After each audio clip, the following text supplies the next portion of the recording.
Bonjour, welcome to Montreal in Canada. If you've been following the vlogs lately, we've traveled up from New York through to Toronto and now we're in Montreal. We got one day here and it's a bit windy. Hold on. So we got one day here and I've been recommended by a few people to come to Le Plateau. So we are here and I'm shooting with a camera slightly bigger than my X100F today. Got myself a GFX 50R. So I've met up with Francis from the Fuji Guys and he's got one of these and is letting me use it today. So I'm going to be shooting a lot and getting some shots with this beast of a medium format camera. I'm very excited to be shooting with this. So of course I'm here with Ellie and we've got Francis from the Fuji Guys. How you doing? And Shu is with us as well. And we are going to go shoot and enjoy.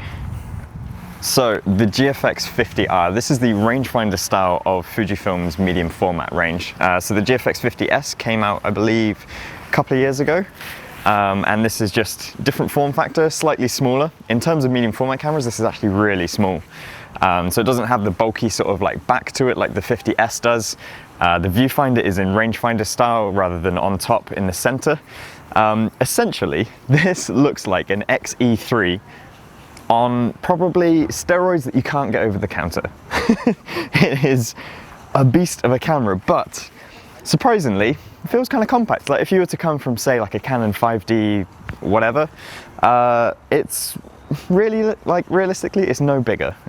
It's just kind of like a nice big camera. So of course the benefits of shooting medium format are that you have a significantly larger sensor. If you were to compare the sensor size on a regular X series camera to a GFX, you will see it's huge, it's absolutely massive. So medium format generally kind of has this history among like portrait and studio work, like high-end fashion it's really popular for. In traditional terms, whenever you needed to do stuff on like billboards or like really big prints, medium format is where you get your resolution from. These days you can kind of get that on full frame cameras and even, you know, APS-C like the other Fujifilm cameras. So now it's becoming more and more sort of apparent that medium format is becoming cheaper and less of this sort of prestigious route of photography. But it has a certain look about it and I'm really looking forward to exploring that today.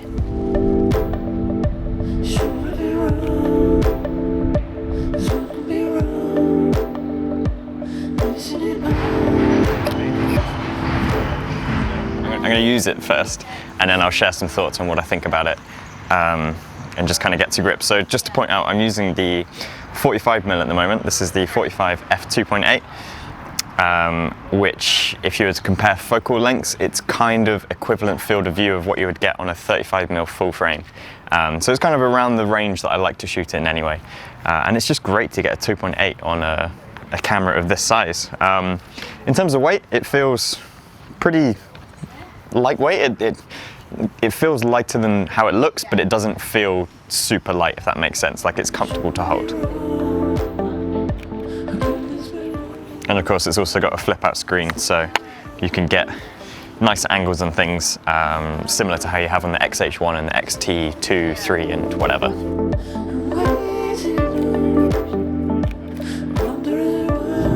So in terms of usability, picking this up, I've been able to set it up using the settings that I use in my XH1 and all my other Fujifilm cameras and just get going with it. Like it's just a bigger version. Like everything is kind of in its place and is familiar. Yeah, so on top we've just got our shutter speed dial, we've got the exposure comp. There are some command dials here as well that you could customize to shutter speed and aperture if you wanted, but I prefer to use the traditional Fujifilm way of having an aperture ring on the lens itself. There's been a few things that I've kind of had to get used to a little bit with shooting. So there is a slight delay in terms of taking the shot and then returning back to your view to get another shot. So it's a little bit unnerving if, say, you've got a shutter speed of like 1/500th of a second, you take your shot and then it returns. You kind of think, was that a long exposure or did it do a 500th of a second? And that's just the nature of this camera, just being a little bit slower to use. But if you remember back, you know, a few years ago, people used to shoot street with like an X Pro 2, X Pro 1. Those were slower to use and, you know, we just kind of get a little bit picky when it comes to technology.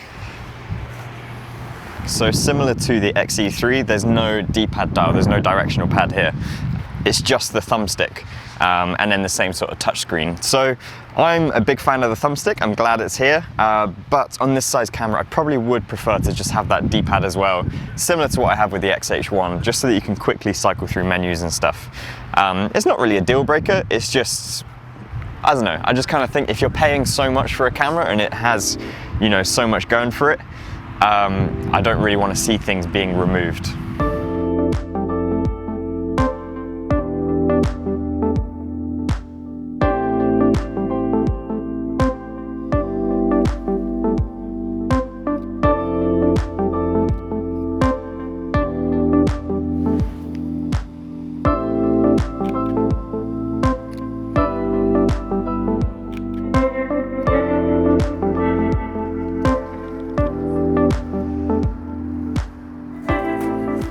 So I'm noticing there's quite a lot of function buttons on the back of the camera, and what's kind of nice about them is they're not marked. So on other cameras where it has like AFL marked on it, these are all unmarked function buttons, which means you can assign them to anything. So although there isn't the D-pad, which I use for quick selection for say like classic chrome and other film simulations and stuff, you could assign just a function button and you can do it that way. That's one thing that's, I guess, maybe kind of useful, but it's good to see that it's customizable, because there's honestly so many. I can see at least 5 on here.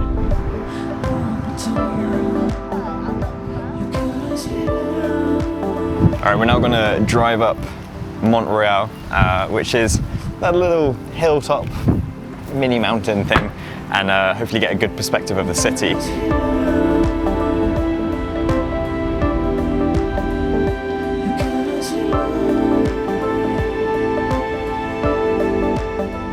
You are branded up fully. Let me see that. Where's that logo? But you know what's funny is that I'm always like this, like working or not. I just get so many pieces of clothing from Fuji. You save money by not having to buy others. I don't have to buy stuff. We made it up to Montreal, and I will talk about the specs of this camera in a moment. I'm going to put that kind of towards the end of the video, because first and foremost, and primarily with all of my videos that I make on cameras, it's all about usability and how you can kind of create your art rather than, you know, what spec is it that makes a camera what it is. Yeah, it's pretty windy up here.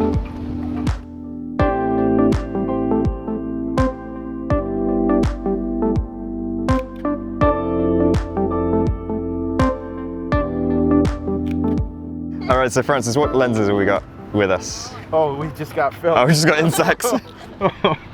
No, actually we got the 32-64, which is basically a 25-50. So I think that's going to be quite good to get the wide landscape here. You want the lens hood? I don't do lens hood. Nah, it's fine. Yeah.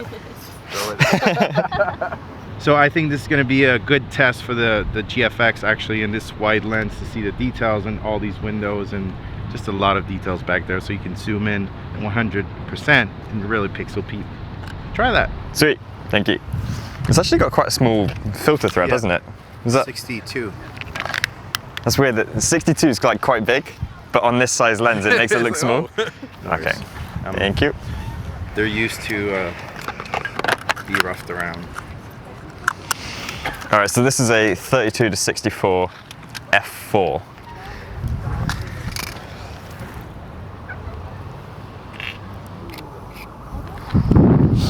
I'm just going to view one and then zoom in on the screen. So I've noticed that with the GFX system, you can zoom in way further than you can with others. Not just because of the sensor size, but because the actual software on the camera allows you to zoom in more. Which would be nice to have on the others, to be honest. Okay, this is crazy amount of detail. And the screen on this isn't even that high a resolution, really. What is the longest they make? 250. Oh, wow. With the 1.4. 250, 1.4? No, 250. Oh, 1.4. 1.4 teleconverter. So I it's see. A 250 f4, but the bokeh on that is so crazy. Yeah. You know, it's a long lens, so the compression, and you can focus quite close. It's like dreamy. Yeah. You know, I'm going to do a comparison. So I get a shot here. It feels so small.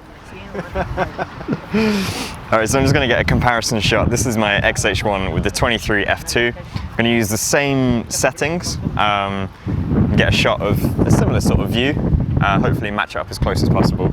My first thoughts though, although it's kind of windy, my first thoughts, it feels so small now. It's weird. Never would have thought this camera would feel small. So I'm going to put these on the screen and I'll zoom into 100% and you can see how they differ between them. Obviously right now I've got no idea because I've not seen the files on this. Yeah, so I'm interested to see.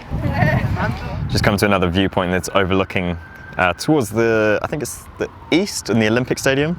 We've found these trees and they look like they are naturally over sharpened because they got this furriness around them. Isn't that crazy? It's like there's too much processing on them. It is lunchtime. Now you can't be in Montreal and not have poutine. So we're going for poutine. Francis knows a pretty great place. I'm excited for this. I've had a couple of poutines since we've been in Canada and they have been great, but I want to try a really premium one. I want a premium poutine. This is the one. So is this technically a poutinery? Is that Poutinery? Is that the term?